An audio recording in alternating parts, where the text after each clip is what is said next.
मला सांगा, आता जसं देशामध्ये आहे ना, तुम्ही बातमी ऐकली पण असाल का बऱ्याच ठिकाणी हा नीटचा सुद्धा पेपर फुटला आहे. हा, ठीक आहे. नुकसान कोणाचं होतं हो?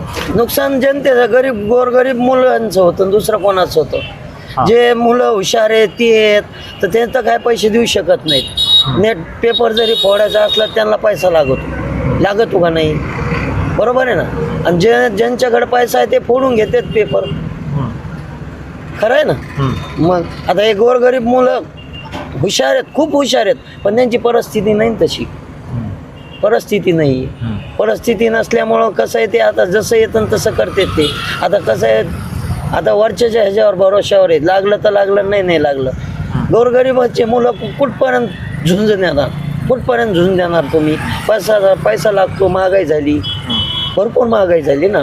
आज एक वही पुस्तक घ्यायचं म्हणलं 100 रुपये पुरत नाही. पुरतात का? आज 100 रुपये कमायला कधी कधी दुपार पण जाते, दिवस लागतो.